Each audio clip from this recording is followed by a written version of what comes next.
আসসালামু আলাইকুম। তাকাব্বাল আল্লাহু মিন্না ওয়া মিনকুম। ঈদ মোবারক, ঈদ মোবারক, ঈদ মোবারক। হেই বন্ধুরা, welcome to my another vlog video. আজকে পবিত্র ঈদ উল ফিতর।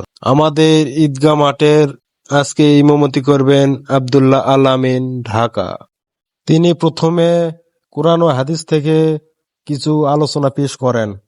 বিশ্ববিখ্যাত আলেমদিন মুফাসসিরে কুরআন মিডিয়া ব্যক্তিত্ব আল্লামা হযরত মাওলানা আব্দুল্লাহ আল আমিন, ঢাকা মোহতারাম হুজুরকে মূল্যবান তাফসীর ফরমাবার জন্য সবিনয় অনুরোধ জানাচ্ছি। আসসালামু আলাইকুম ওয়া রাহমাতুল্লাহি ওয়া বারাকাতুহু। إن الحمد لله الأكرم الذي خلق الإنسان وكرمه وعلمه من البيان ما لم يعلم। ইসলাম তাদের কাছে বিরক্তিকর ছিল। আল্লামা সাইদের মতো মানুষকে তারা তিলে তিলে জেলখানায় রেখে ফাঁসির মঞ্চে না নিতে পারলেও তাকে ইনজেকশন পুশ করে পয়জনিং করে তাকে দুনিয়া থেকে বিদায় করে দিয়েছে। আমরা এই জাতির একটা দোষ আছে, সেটা হলো ইতিহাস খুব দ্রুত ভুলে যায়। ভুলে যাওয়া যাবে না, এটাকে মাথায় রাখতে হবে, লালন করতে হবে। ইসলামের বিরুদ্ধে কোন শক্তি, কোন অপশক্তি যেন মাথা চাড়া দিয়ে না উঠতে পারে, এই ব্যাপারে আমাদের সর্বোচ্চ সতর্ক থাকার দরকার আছে না নাই? প্রিয় হুজুর আব্দুল্লাহ আল আমিন, তিনি আমাদের মাঝে প্রায় 1.5 ঘন্টা আলোচনা পেশ করেছেন। আমাদের গ্রামের ঈদগাহ মাঠে হাজার হাজার মুসল্লি উপস্থিত হয়েছেন এই ঈদের আনন্দ ভাগাভাগি করার জন্য।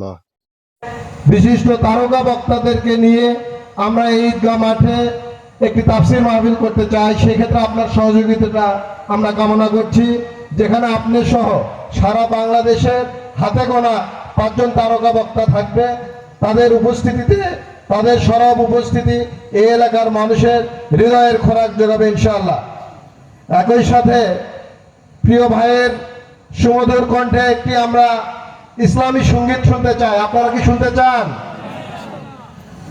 আজকে ভাইয়ের কাছে সবার পক্ষ থেকে আবেদন করছি, একটি ইসলামী সঙ্গীত আমরা শুনতে চাই।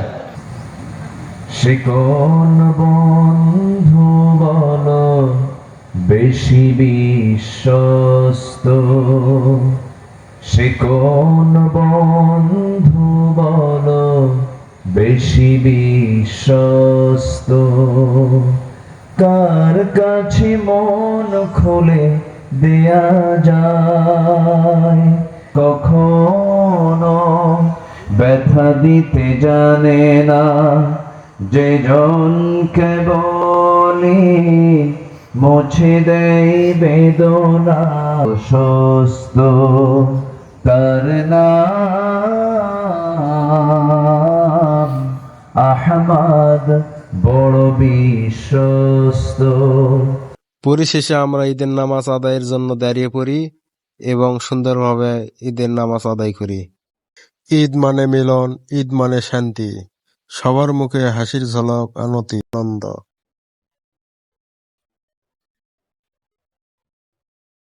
ঈদের নামাজ শেষে মুসল্লিগণ হুজুরের সাথে মুলাকাত করতেছেন এবং অনেকে সেলফি তুলতেছেন এবং যে যার মতো বাড়ির দিকে রওনা দিয়েছেন।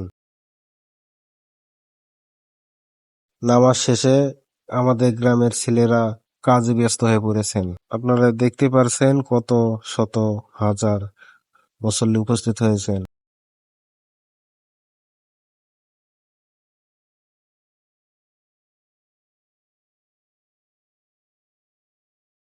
হাজার হাজার মুসল্লিদের সমাহার।